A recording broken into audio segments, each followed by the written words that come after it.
కౌలుదారు కోణంలో గనక ఆలోచించి చూస్తే ఎవరైతే ఇతరుల భూమిని సాగు చేసుకుంటున్న వ్యక్తుల కోణంలో గనక ఆలోచిస్తే 3 ప్రధానమైన సమస్యలుంటాయి.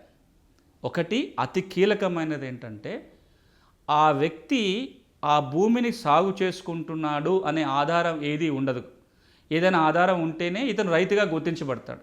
నేను మీ భూమిని కౌలు చేసుకొని పంట పండించుకుంటున్నా, మీ భూమిని నేను సాగు చేసుకున్నట్టుగా నాకు ఏదైనా ఆధారం ఉంటేనే నేను రైతుగా గుర్తించబడతా.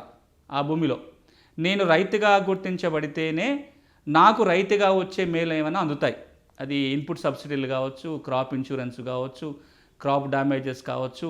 రైతుగా నేను ఏదేదైతే మేలు పొందాలో అవి ఏవి రావాలన్నా పంట రుణాలతో సహా నేను రైతుగా నాకు గుర్తింపు ఉంటేనే వస్తుంది. కౌలు రైతుగా గుర్తింపు ఉండాలంటే కౌలు కాగితమన్నా ఉండాలి, ఇంకేదన్నా ఆధారమన్నా ఉండాలి. ఈ ఆధారాలు ఇవ్వాలన్నప్పుడు భూ యజమానులకు భయాలు ఉంటాయి కాబట్టి రాతపూర్వకంగా ఏ ఆధారాలు ఇచ్చేవాళ్ళు కాదు.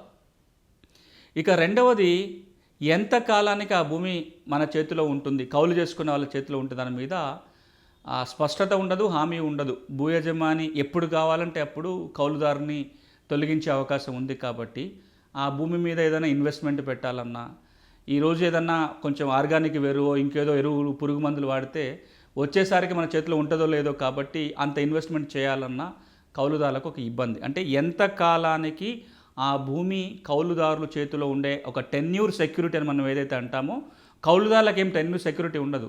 భూ యజమాని అనుకో, ఆయన యజమాని ఉన్నంతకాలం ఆ భూమి తనదే, కానీ కౌలుదారుకి అట్లా కాదు కదా. ఇక మూడో సమస్య, కౌలు ఎంత ఇవ్వాలి. పాలు చేసుకున్నప్పుడు ఎంత పాలు భూ యజమానికి ఇవ్వాలి, కౌలు చేసుకున్నప్పుడు ఎంత కౌలు ఇవ్వాలి అంటే భూ యజమాని ఎంత అడిగితే అంత ఇవ్వాల్సిన పరిస్థితి. ఈ 3 కౌలుదారుల వైపుని సమస్య. ఇవి తీర్చుకుంటూ కౌలుని కాగితం మీద రాస్తే కనుక భూములు పోతాయనేది భూ యజమానుల సమస్య.